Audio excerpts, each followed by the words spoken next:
Hello, beautifuls. Welcome to the Makaranda podcast. Today we have a very special anonymous guest who is coming on to share one of the most profound and vulnerable stories of my life to date. And I'd like to start us off immediately with a brief prayer so you beautiful listeners can hear what I usually say to guests before they come onto the podcast, but to really be honest and vulnerable and real with you, I want to invite you into all of it. So let's take a few moments and soften the eyes closed if that feels right for you. And I'm placing a pyramid of protection, a pyramid of white crystalline light over this beautiful woman, this guest, and me. May we be guided by truth, by love. May we ask for our guides and our ancestors to be with us as we share openly from our hearts who we are and this story of radical gifting and receiving. May this podcast land in the listeners as possibility, as potential, as a dream that can be manifested. Or as a teacher of mine says, Godifested.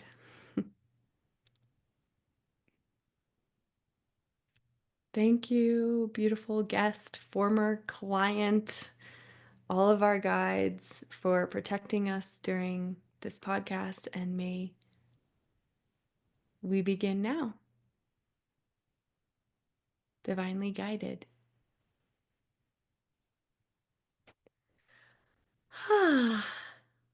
Thank you for that. Thank you.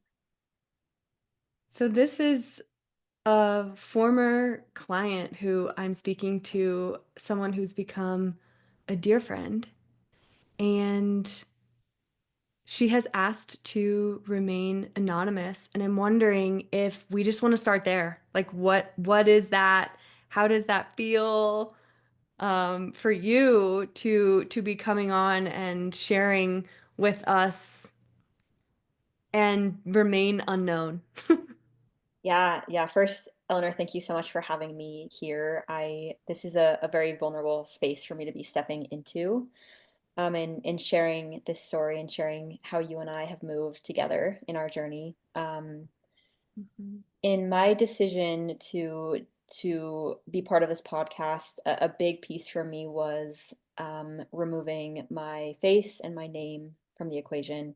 So very much like removing my ego, my most human self, the face people might recognize me by, or the name people might know me by.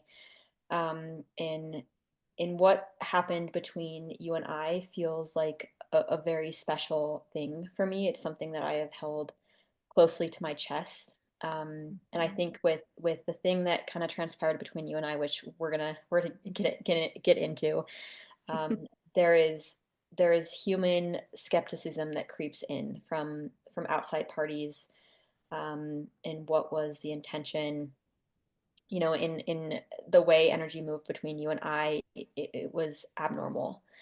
And Mhm. I think you and I have both experienced some messy humanness in our lives around what transpired between us both. And Mhm. so part of this is, um, honestly, me protecting me, and part of this is also, I this was very much an ego death for me in what happened between you and I. And Mm. so it feels important for me, for my ego to not even be in the picture for it. Mm. Yeah. Thank you. Thank you for sharing and for allowing for your almost feels like your spiritual body to be what is leading this. Although we're human, there's something deeper that is being asked to come through that has nothing to do with your name. That's almost like a shedding of the self. Yes, exactly. And that's what this whole process has really been for me, is a shedding of the the human pieces that have really tied me in many ways. And so while I think, it's really important that we both bring our human messiness into the conversation today, there's something in me that feels that I need to do so without a face and without a name, because I think this conversation is really bigger than you and I.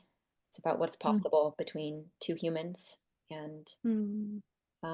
when we let spirit move through us. Mm-hmm. Mm-hmm. Oh my gosh. I mean, so let's paint the picture of what we're talking about. Ah, let's go. Um, I was working at the Makaranda method, building this practice of mine, and you were referred to me as a client from another one of my therapist client friends. Mhm. And she said, "You have to work with this woman. She's really wonderful, and she wants to do some deeper energetic healing work." And we hopped on a call. We started working together, and it was just instant. Okay, we're gonna do some big stuff here. Mhm. What do you remember about that time? Yeah, so I remember that I was really at a place in my life where I was searching. I had a lot of dissociated trauma that I didn't know about, and in my work in maybe some less conventional therapeutic methods, working with plants, I started to search, and I I stumbled upon you. I was really divinely guided into your life, Hmm. and I was honestly quite sick of my own field. I enter, I am a therapist. I work, I'm fully licensed, and I'm very aware of the limitations of my field in in the traditional therapy room setup. I'd gone through everything. I had gone through every modality, um, both giving therapy and receiving, and nothing had gotten to where it needed to go. And so you kind of landed in my field and in my search for something that was different. Hmm. Thank God. Yeah, for real. For real. And we started working together, and we knew that doing some deeper work with the plants and doing medicine work was really the next path forward. And you are an EMDR therapist. You are, as you said, fully trained, fully licensed. And I have that training, but I'm not licensed and really take an unconventional approach to the therapeutic work that I do, and technically can't even call myself a therapist since I'm not licensed. And that has been a whole reckoning for me in and of itself, where I spent however much money to $80,000 or more to get my master's degree, but I didn't want to claim the title of a therapist because I knew I wanted to run the Makaranda method in a really different way, to Mhm. be able to find someone like you who has done a lot of the typical, been in the system, so to speak, and I knew that I wanted to move us out and through and beyond something else. And when I had met you, we were in a really hard time, my husband and me.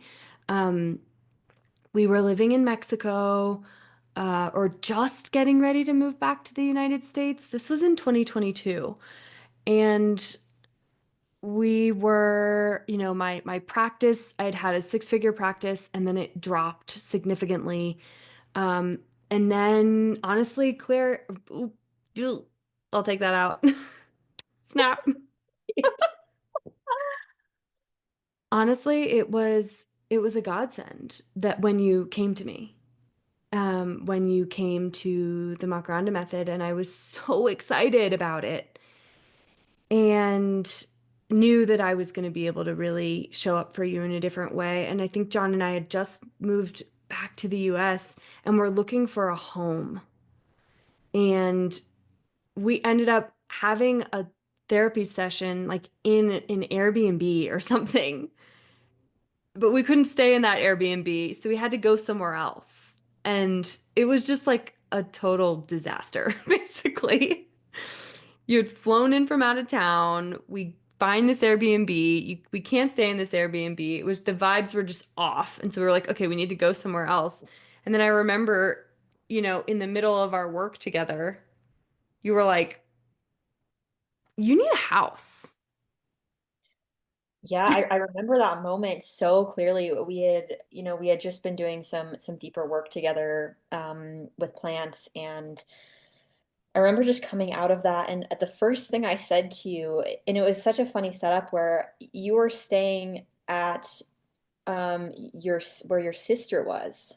Mm-hmm. That was the house, and so you and John were crashing in this upstairs bedroom, and where I was also sleeping. And I remember coming out of this deep experience, and the first thing I said in the morning, I remember just like sitting up straight, and you were on the other side of the room, and I was just like, Eleanor, you need a freaking house, my friend. And it was like this guttural bone knowing. And it just came out of me because I tracked this ungroundedness in I know you had like y'all were traveling in a van at the time, just moving Mm-hmm. back, and I saw that you wanted to hold these big retreats where you could do this work with a lot of people, and you need a space to do that. And here I was, crashing on this mattress on the floor in some house that you were also crashing in, and I'm like, Eleanor, I you need a freaking house, my friend. Mm-hmm.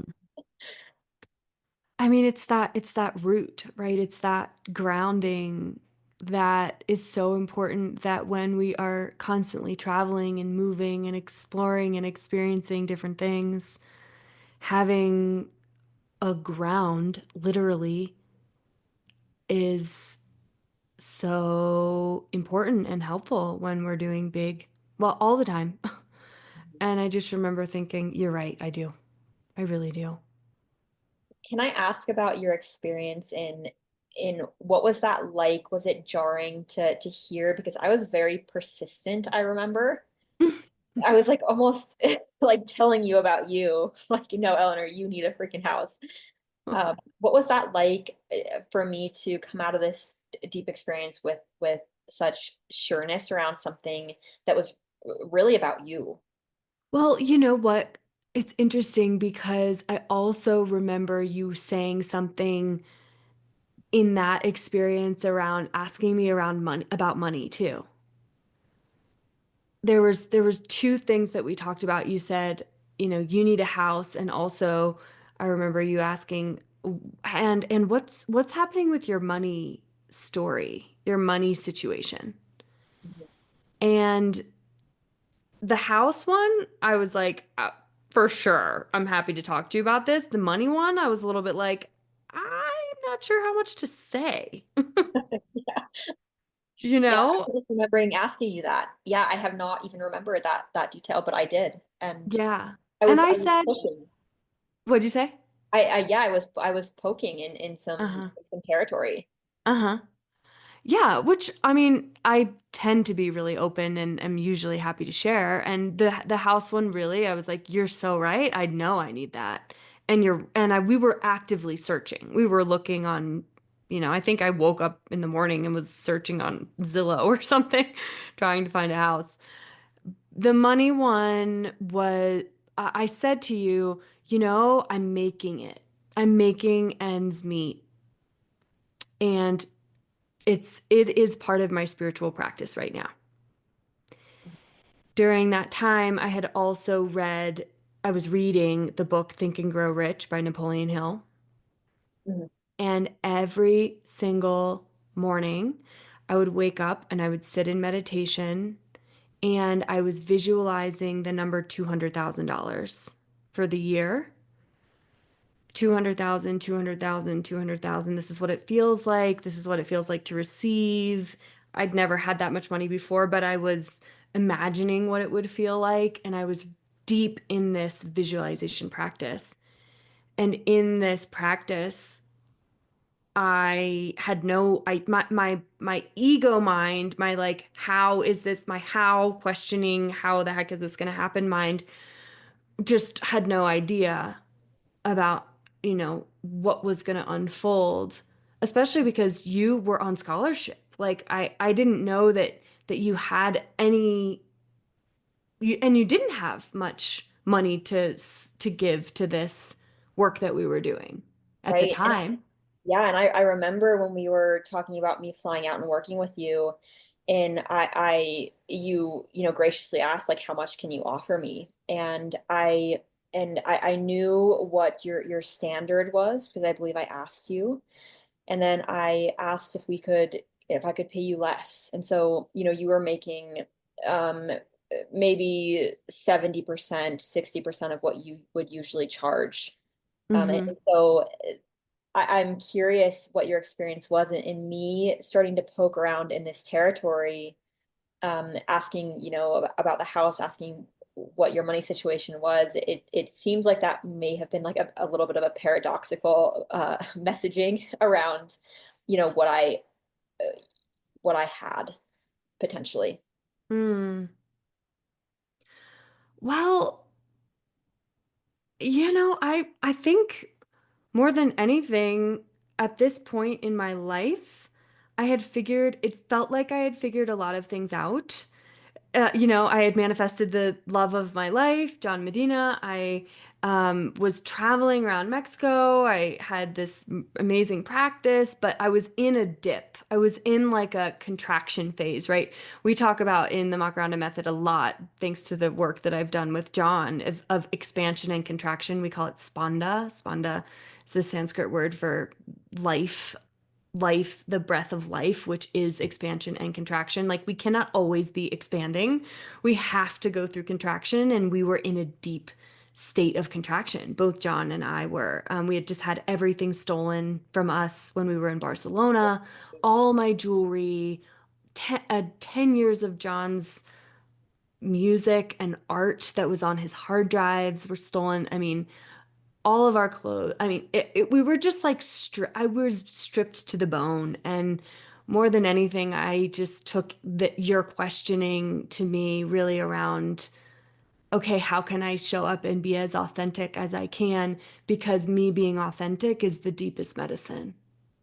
Yes, I agree. And what's so interesting, Eleanor, is that in your work you really step into a lot more transparency than any therapist in the West would typically dip into.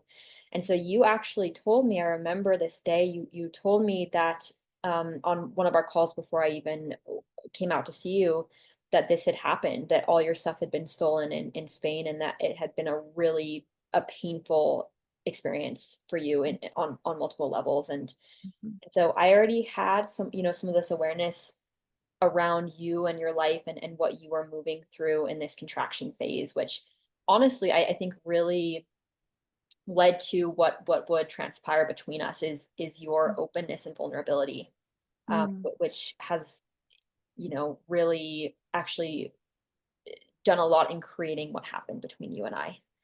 Um, Mm-hmm. Mm-hmm. yeah, I just really wanted to name that that is one of your superpowers in Mm. just the vulnerability you step into with your clients, because without that, I don't know if things would have happened the way that they did.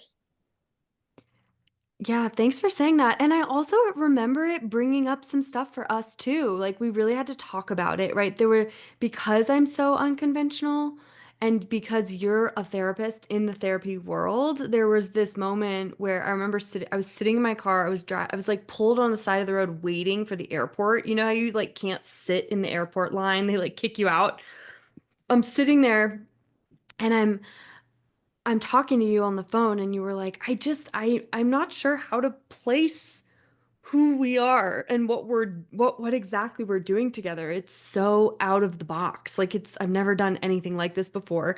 And I was just like, I'm figuring it out with you too. And we just have to be really clear about our boundaries and about what is working for us and what's not working for us and be really honest with each other and practice that radical honesty. Can you do that with me? And you were like, yeah, yes, I can.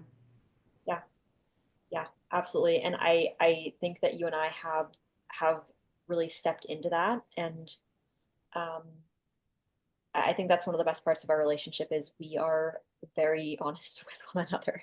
Mm-hmm. And that's what's needed in any relationship. And um, so Yeah. yeah, I remember that all kind of went down in me asking you about the money, the house, and then Mm-hmm. I ended up flying home. You Um, flew home. yeah, I went home the next day, right? Mm-hmm. And then I just remember because I don't think we had really gone past just briefly naming the money, the house, and I You said one thing that I remember. You said, I want to help you. mm, And okay, before I left, I said that. I said, oh, okay. Okay. Thank you. I accept. I had no idea what you were going to propose. Oh, that's right. Okay, I hadn't named what, but I did say I want to help you in some way, like get this house. And I think if I'm remembering correctly, this was right around the time your mom died. Yeah, so she had passed away I think right before I flew out there. I think so. Yeah, she had passed away in a really traumatic way, and I had lost my dad 2 years, a year and a half before that. Hmm. So this space we stepped into together, something it was really the first time I had experienced a death of my ego. In the time we spent together in this house, and and so yeah, I remember just coming out of that and asking, How can I help you?" And I didn't even really know what that meant at that point. I just knew that I wanted, like, on this guttural level, to help you because I saw the importance of this work. I saw what you were doing. I Hmm. saw what needed to maybe happen for you to do this work in a bigger way. Yeah. Um, I think you saw me so clearly and so fully, and that was such an unlocking moment for me. Just this wow, this is life-changing work, and I'm gonna do everything I can to support you in this work that you're doing because I see it so fully. And that was huge for me. mhm. Yeah. Yeah, and it's like almost this spirit level seeing where I just remember this moment where I like saw into you, like I knew you on a really deep level, and I knew I almost knew what you had been asking for. You know, you mentioned you sat in these meditations every morning. Yes. I could feel it, and it didn't feel like an ego ask for me. This was like what your spirit needed to move on the path you were meant to walk. And Mm. I think my in these places with plants, as you and probably people listening may know, your ego can fall away very quickly. And there's this thing that I always think about where it's like post work with any kind of plant, or any kind of ceremony. It's like, okay, don't pack up your family and move to Iceland, right? Like, don't get a divorce. Like, calm the you know what down a little bit post. And I was so aware of this because it can take us a second to land back on Earth. And Mhm. spirit level understanding often doesn't translate super cleanly to Earth school. Very different dimensions, right? Very paradoxical laws. Like, here, death is very real. Spirit, death doesn't exist. It's like it's integrating. It's pulling that medicine experience back down to earth. And so I remember, offering this vague help, and I think I kind of left you in the dark in what that meant. But I remember flying home, and it in the days after, it just I just knew that I wanted to give you a lot of money. Mhm. And that the number came through to me so strongly. It was, I want from the very core of me to give you $100,000. Mm. And I didn't have any resistance. There was nothing in my body that was saying no. And I was also, my ego, as it was starting to creep back online, I was also aware of the trap of making big moves after medicine work. Mhm. I was so aware of that, and so it was such a funny experience that I was tracking myself and making sure, like, do I need to wait 2 weeks to say this to you? Do I need to wait a few months? Mhm. Um, but it surpassed even that, in that I had this, and this is how I tested myself. I remember sitting in my office at work and asking, if I never saw Eleanor again, and if this money just appeared in her lap without her knowing who it was from, would I still do it? And the answer was an immediate yes. Mm. And I think that question really helped me make sure it was coming from the right place in me. Mm. Um, Wow. Gosh, I'm getting all filled up. and Just so touched. this is what's coming up for me right now is that I, and I don't know if I've expressed this to you in this way. When we were talking about, how much I was going to pay you to fly out there and work in the way that we did, um, and you asked me how much I could give you, I I lowballed you. And it wasn't from a malicious place. I this money was in the market. It had been left to me, and I ultimately didn't want to pull it out. And part of that was my ego. I've Mhm. had a lot of guarding around money. I've been stingy with money. Mhm. I I've been protective of it. It has run in my family, this like hoarding, and then, when my dad passed, it got passed down to me in the form of stocks. And I so I gave you a number going into that experience that I could have given you what the amount that you were asking for, and I didn't. And so Mm. this was a funny turn of events. It took a hard left. It escalated very quickly. Yeah. Yep, it sure did. And it seems like, you know, you really made right of all that stinginess.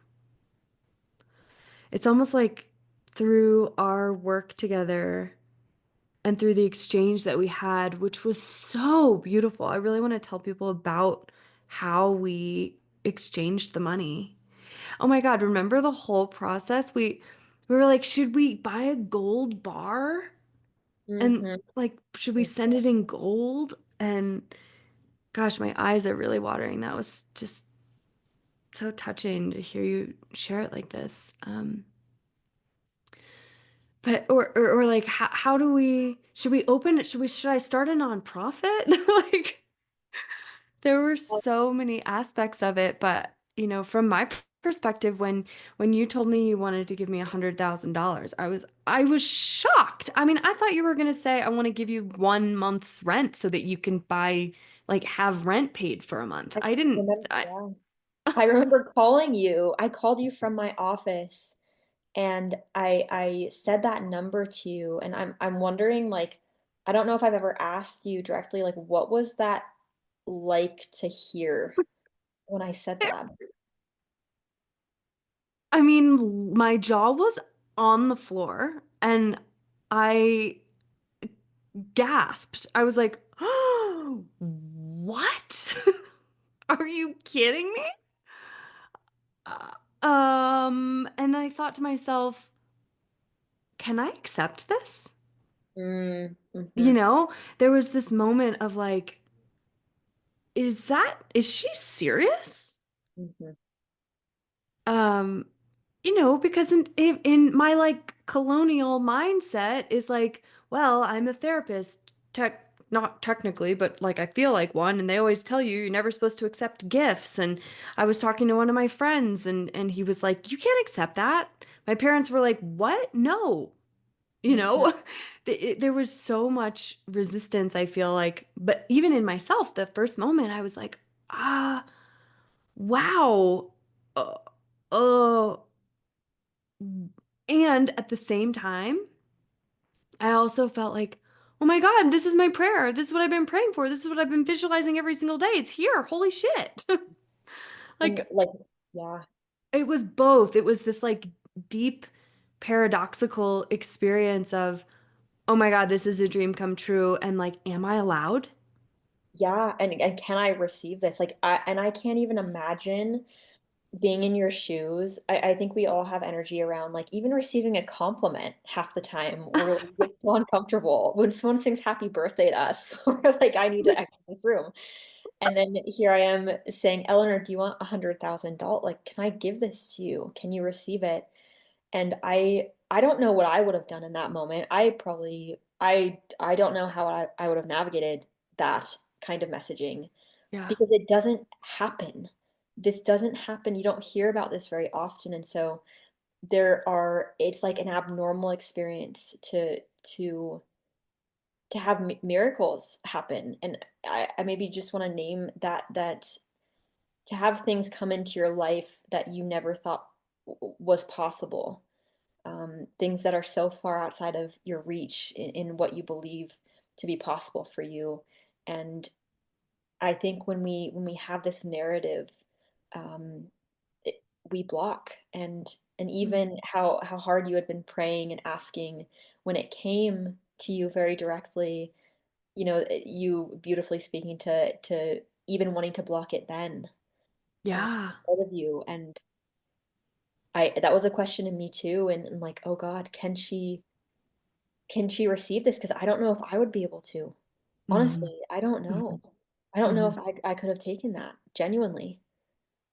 One of the things we were talking about, though, was the power of realizing that miracles are much more natural than we think. Yeah, They're yeah. so they're beyond thinking.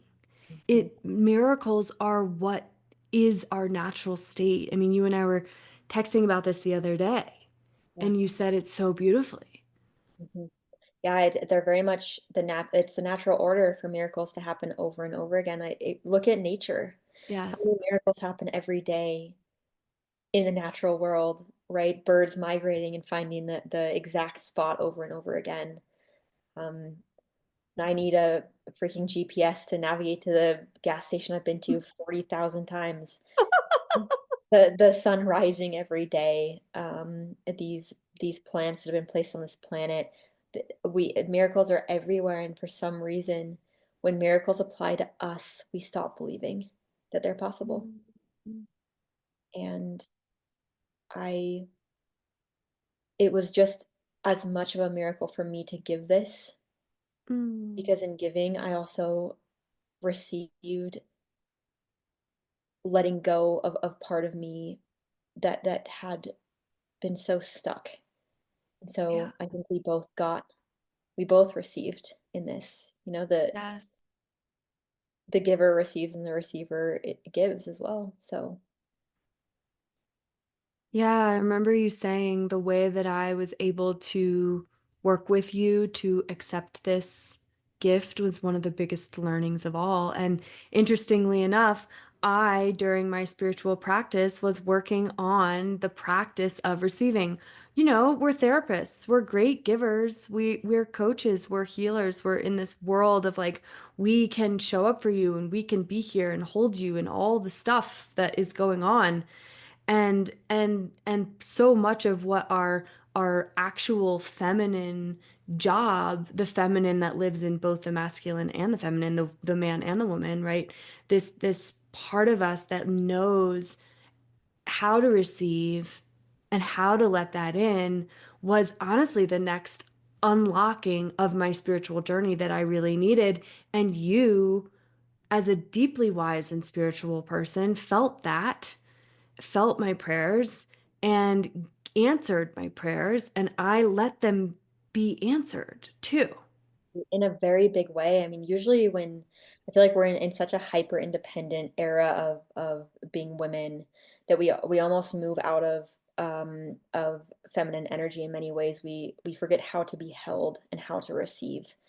And in your process of this, and one that I actually learned from later than in watching this unfold with you, this wasn't a small act of receiving. Usually people learn in like smaller containers. Mm-hmm. Can you receive this touch? Can you receive this hug? You learned to receive in a big way.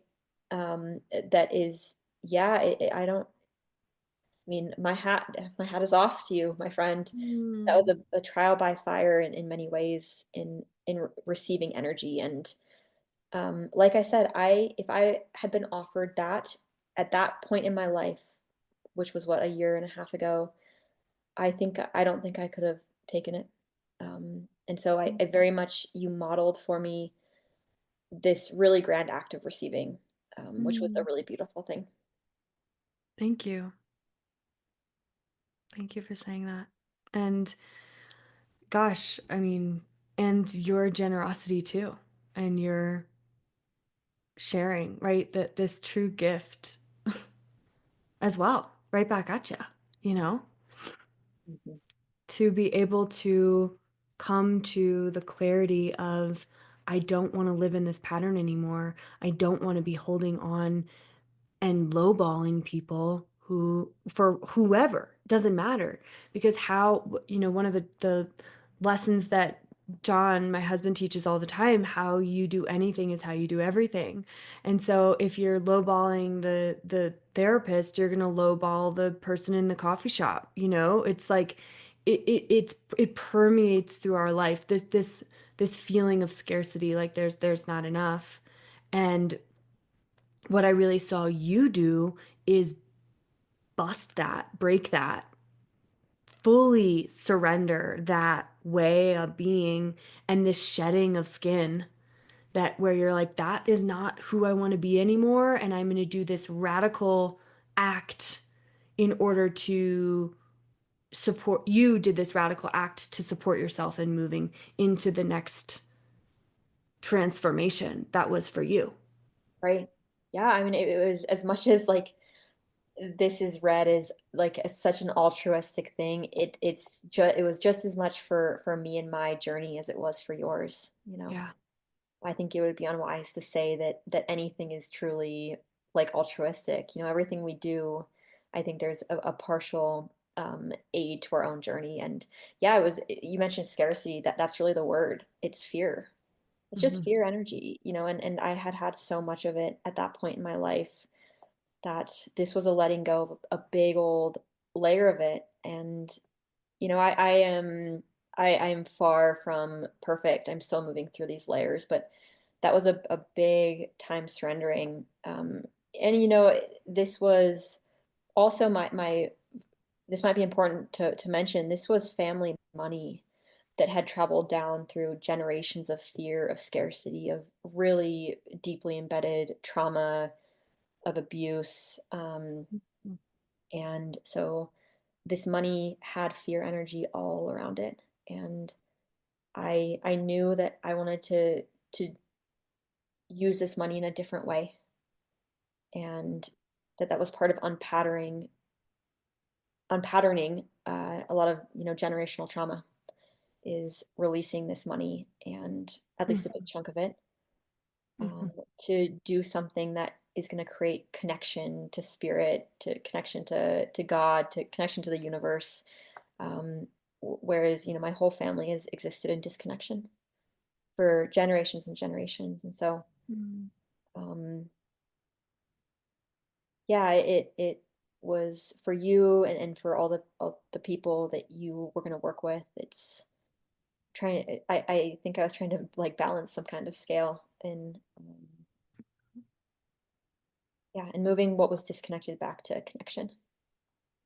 And we did that in a very real, practical way. I mean, Uh-huh.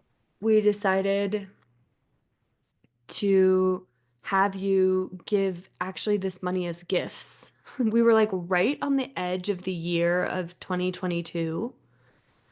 And we were again trying to figure out like what's the best way to send this money? Gold or, you know, do we write a check? Like how do you do this? Um and you ended up writing, you know, money to me, seven like the maximum gift that you could give tax free. So you gave me 17,000, you gave John 17,000, and then we waited I think until the next year, and then you gifted Kathleen 17,000 and then me another 17,000 or something like this. To make sure that you didn't have to pay taxes. Right.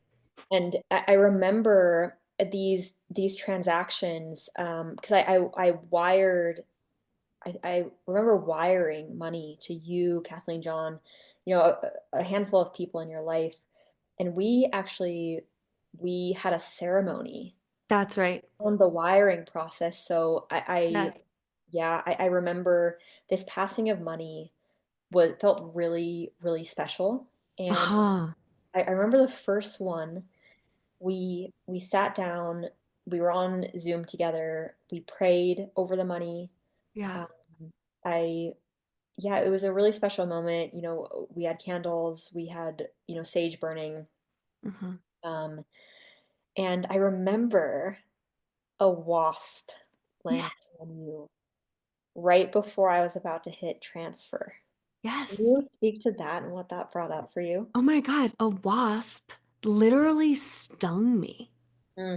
as you're about to press send. And I was like, wait, wait, oh my gosh, I just got stung by a wasp. And, you know, I'm a beekeeper, so I'm like, I'm fine being stung, but like a wasp is not a bee. Not a bee. And and I remember having this moment thinking, is this a sign? Like should I go through with it? Is it a sign to definitely go through with it, or is it a sign to not go through with it? You know, my like my busy mind got big, and you know, my hand started like itching. It was the whole thing. And it stung my hand. It like I think I remember it stinging my left pointer finger or something right on the knuckle. And I remember closing my eyes and I said, "Let me check in." I closed my eyes and I took a few deep breaths and I asked God just to tell me, to show me like what is this? What are you revealing to me? And the message was go for it. Like just go for it.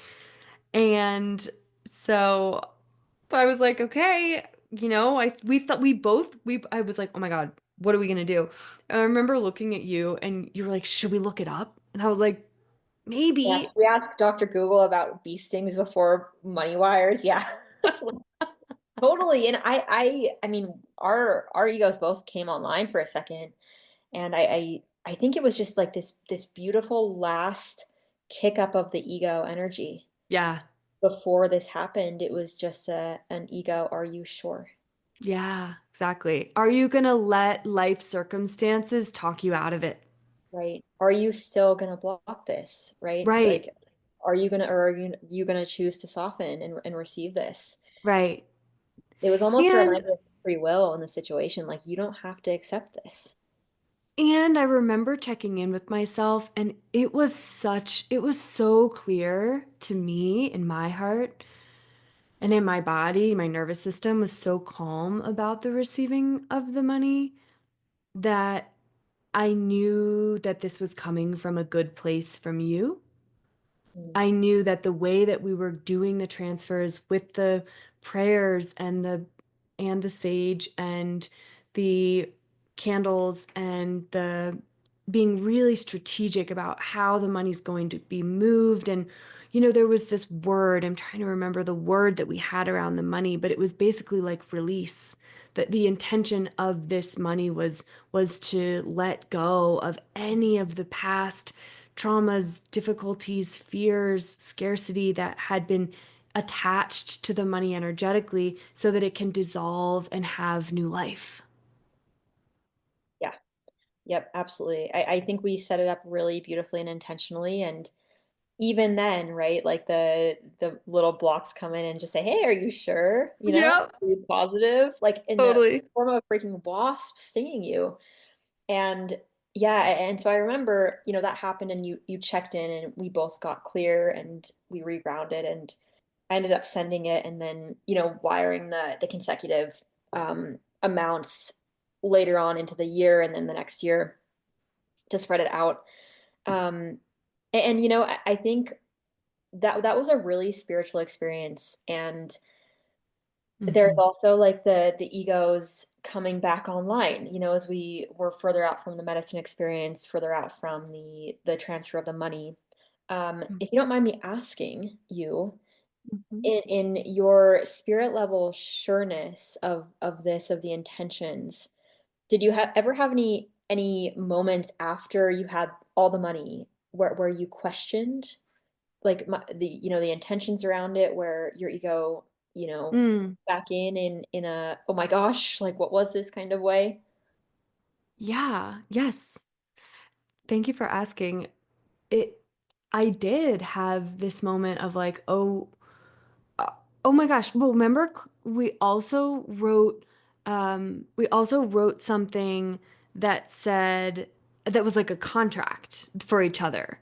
That was this is a gift. I mean, I was like trying to cover my booty the whole Yeah. time, you Yeah. know? Sure. Like there is nothing expected in return from this. And I wrote it and I checked in with you and we signed it. And it was like, I sent it through my like official, document sign and so on and so forth.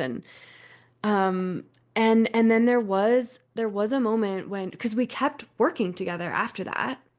Mhm. And we had some really interesting psychic experiences with each other where your psychic abilities were really coming online. And I I was just wondering, what was this truly just a gift, or is this person expecting something else of me? Mhm. Yeah. Could we name, or are you open to naming like what you felt in those moments I might have been like expecting in exchange for the money?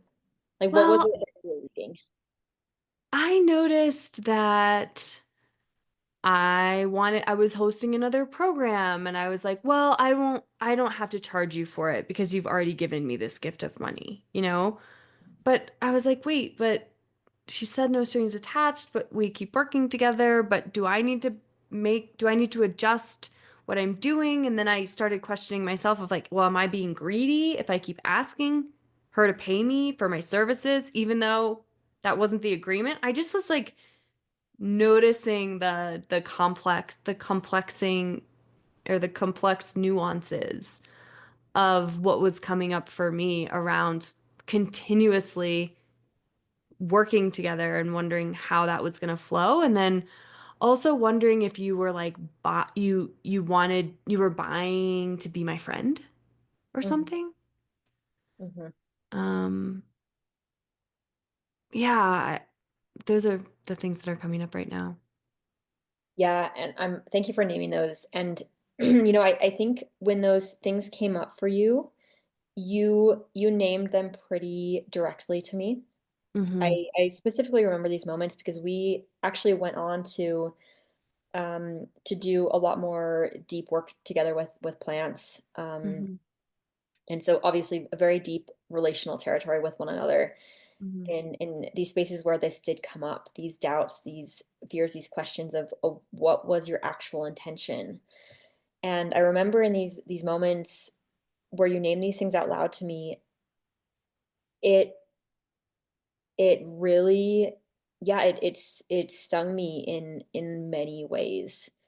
Mhm. Because this was something truly that I've done many things from my ego. I have definitely, given things with expectations, with strings, with all these things, and this was truly an ego death for me.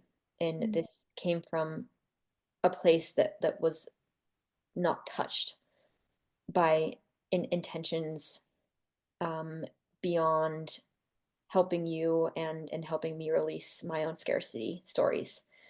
And so I Mhm. remember that was, there were some really difficult relational times we had, um, Yeah, there were. around this after. Really, really some painful things came up. And I want to name them, and I'm so glad we are, because it's so easy to tell these stories and, think it's all love and light and like this beautiful, flawless act of receiving and giving, when in fact, like, we are also just messy humans, Mhm. and fear comes back online in our humanness. And um I yeah, I just remember all of it, and I remember getting defensive Mhm. and feeling like I had to prove somehow that it came from the right place. And then, Mhm.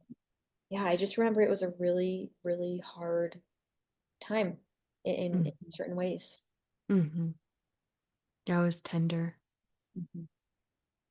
And I think being in this place of, okay, how do we continue to be in each other's lives? How do we continue to have a therapeutic relationship? What does this look like?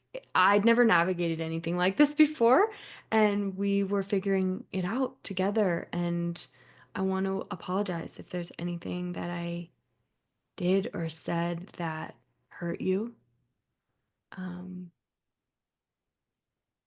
and I love you so much, and you this experience, and I'm so grateful that you're coming on and you're sharing this with our community, because like we were talking about, this experience actually could happen to any of us, to any of you. Like, Mhm. when we open ourselves to what is possible in the highs and lows of it, in Mhm. the discomfort and in the joys and in the ecstasy and in the contraction, right? Like, all of this, it is in the realm of possibility. Um and I really just want to emphasize how important it is our communication has been, and how we really have navigated this, I would say, all things considered, really freaking well. Well, I mean, this was no small thing to receive, and so, we can't be naive about some fears kicking up post this, and they did on both ends. Hmm. I remember after this and after more work together, we were actually gonna merge our practices. Hmm. I was gonna move out there, and we had a lot of conversations about going into some deep facilitation territory together. Yes. And it added a layer of complexity with this $100,000, in opening up more questions of, okay, you know the intentions behind it, especially when you and I were stepping into territory in navigating the split percentage wise that you and I would each take in working with Right. clients. And Right. that got really, really messy. Yeah. I think a lot of the transaction, the ceremony with money we had engaged in previously, really fed into, some of my defensiveness, um and some fear on both ends. And Hmm. yeah, again, really some really difficult relational things that happened. And I think we were pretty upfront with each other the whole time, which Hmm. has really carried us through. um Yes, it has. but yeah, and just, I love I love just sitting with you here and naming the beautiful mess Mhm. because it's nothing's just as again spirit level, all is good, like humanness creeps in and we get to be there with each other and Mhm. yeah, I'm almost wondering, we have moved through so much of that and we're now talking about this again, what, 2 years post, a year and a half post, and we Mhm. both, done so much more of our own work in going to the jungle and working Mhm. really deeply with some beautiful plant teachers. I'm wondering, looking back at this, and I'm happy to speak to mine too, but what are do you still hold any of those fears or doubts around, the intentions? From you? Yeah. No, no. Mm-mm. That is fully released. I mean, it really, this was the one of the biggest up levels of my life. And that's the interesting paradox, right? It's not always butterflies and roses. I do live in the love and light most of the time. I gotta Yes, say. truly, you do. I remember I remember at one point, this is a tangent, but you had said to me, I said I love you or something, and I tell people that I love them, and you were like, you probably love the mailman. And I was like, yeah, I mean, I I do. totally do. I know, I remember we were sitting by your pond by your house, Yeah. and I remember I was, like, a little bit mad about it. I'm like, "Like, stop it, Eleanor, you do not love the mailman." I'm like, actually, I do. Like, I Um, totally know that about you now. Truly, she does, everybody. I can confirm. I mean, it's my favorite way to be. Mhm, Um, and it's what our open hearts, I think, really, really are longing for, you know? And more than anything, like I mentioned, I was in a really deep practice of manifestation. And I had several really cool things happen in manifestation in my life, including manifesting John and then manifesting my cat and manifesting this money. And I ended up, to just brag for a moment, if I may. mhm, I ended up closing the year of 2022 with $180,000. mhm, mhm, And my vision was 200. So I was like right there. And I felt so accomplished. I felt so grateful. I felt so, after one of the hardest years of my life to date, to have continued to stay strong with the manifestation practice from Think and Grow Rich, to continue to trust, to continue to give with all of my heart and my soul and this the deepest parts of me mhm, I offer in my work and I love it. I feel so inspired because I get to transform with you alongside you and you allowed that for me and I am so grateful for that because I really feel like the thing that was blocking me during that time was my own levels of doubt, my own levels of scarcity, my own levels of can I do this, can I up level? And in you giving me that gift of $100,000, it showed me what was possible and it showed everyone in my life that I chose to share this with that this was possible. And then just last week, one of my writing teachers, who's helping me write my first book, The Macaranda Method, said, guess what, Eleanor? I have to tell you, you inspired me so much with your $100,000 story. I started manifesting my own and I was gifted $70,000, this woman. And I just thought, oh my God, that is what this is for. That is why we are coming out and we are sharing this so that you may be inspired. You may know that this is possible for you if you believe it, if you feel it, if you breathe it in, if you let the experience and the emotion be present as if it's happening now.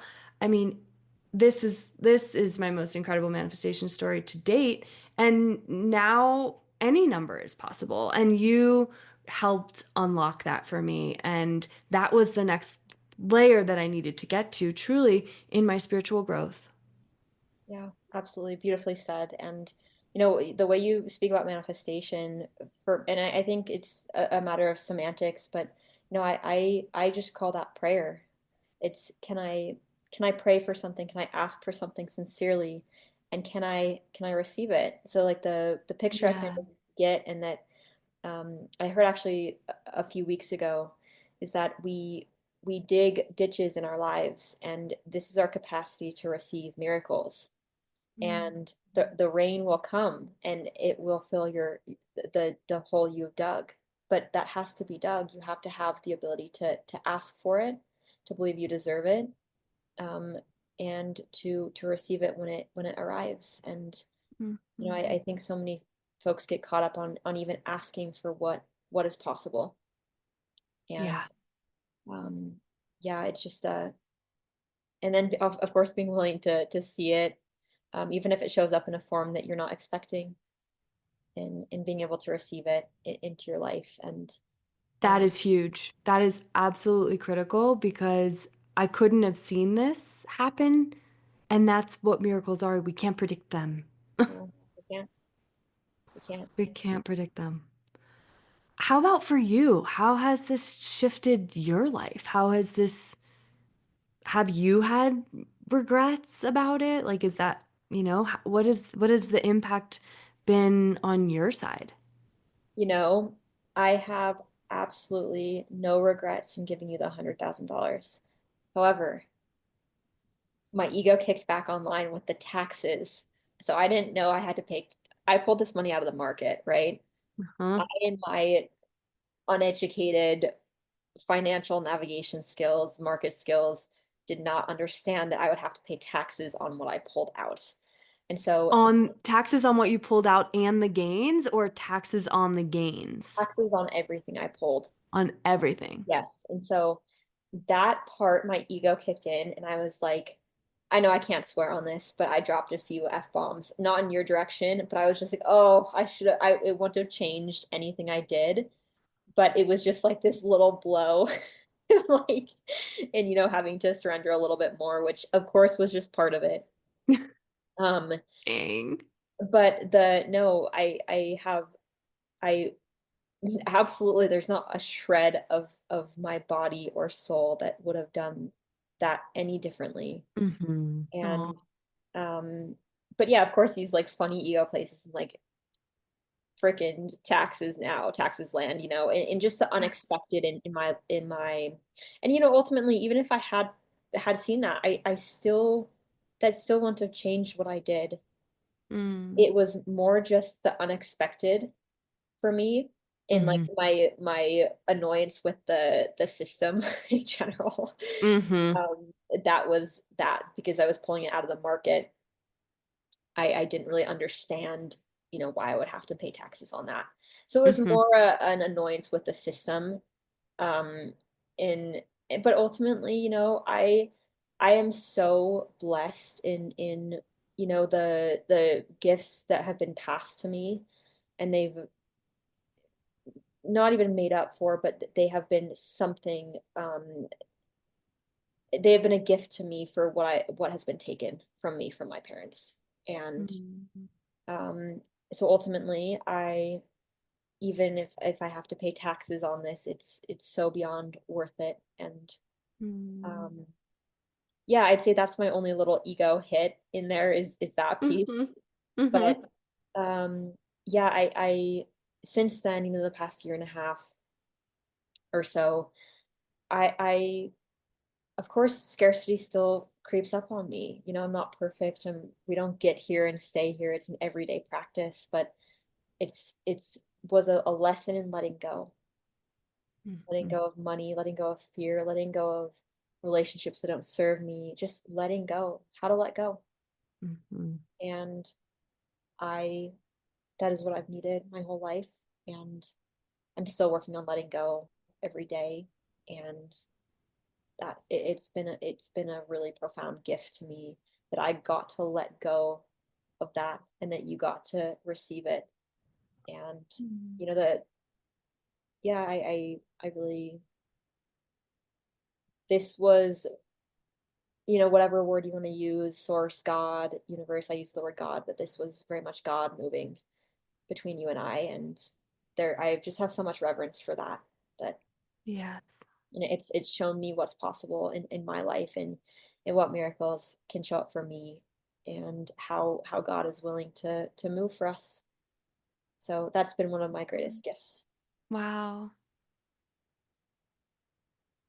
Thank you. What a gift for both of us in such miraculous ways. And yeah, I have, I'm, my hands are in prayer and I'm just in a bow to this, this moving of energy that we embarked on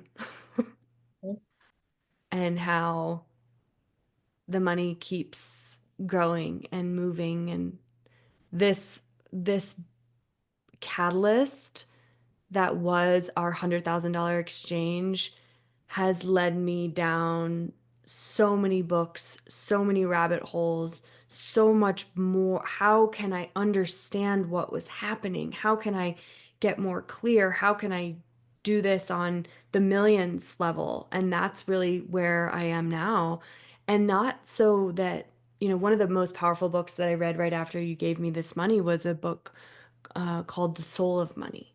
Mm-hmm. And one of the lessons from Lynn Twist, the author, is that it's not our money.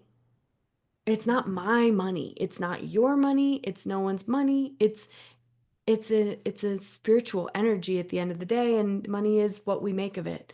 And I had this vision recently of myself becoming, thanks to this exchange that I had with you, realizing the capacity that I have, right? I was visualizing 200,000, I brought in 180, and now I'm working with much higher numbers, and I saw myself in a meditation the other day, of which this meditation practice I cannot highlight enough in the power of this prayer was I saw myself basically turn into a white eagle. And from this eagle, I saw myself moving my arms in like a figure 8 pattern out in front of me, my palms face up, moving my hands in this infinity pattern, and saw just $100 bills flying off my fingers like they like feathers. Like I was just truly became what's called an angel investor. Mm-hmm. And I embodied this part of me that brought in money so that I could give it away. Yeah. Yeah, I And was my gonna ask you what your, how you wish to move money, but that answered it beautifully. mm, And how you mhm, wish to give it away in continuing the cycle of giving, of reciprocity with this. that's right. That's right. I mean, what was really awesome with the money that you gave me was I filled both my Roth IRA and John's Roth IRA, and I, gave some money to my sister for being one of the intermediaries between the bank accounts. And I put a bunch of that money in for a down payment for a house, and then I spent like $1,000 on plants. You did, and they're really great plants. And They are just epic plants. naming that, like bringing this all the way back to, you have a freaking amazing, beautiful house right Yes, now. we And d it's stunning, and you hold, big retreats there with people. And yeah, this house is, from what you've shared with me, has been really your ground. And Oh, it's been transformational. And we just we're in the spring now. It's April 1st, 2025, and the daffodils are coming up from which I planted last spring, and the tulips too. And to be here for another season of garden growth is such a gift. mhm. So is it a year now? Full It's year? in we moved in, it's been about a year and a half. So we moved in August of 2023. And yeah, so um, just to be in the witnessing of having a true stable ground is just, I mean, I cannot thank you enough. Yeah, it's was just my honor to help in that way and to open that space for so many people to Hmm.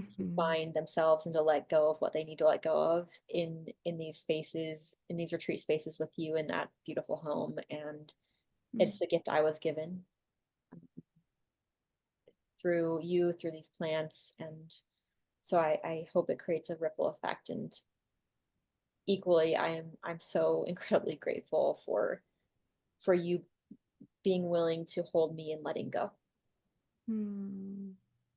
of fear, of money, of yeah, of everything that was holding me down. So that's it's just been, one of the greatest gifts in giving that. I have received just as much as you have. Mm. Wow. Oh, let's take a deep breath. All of us.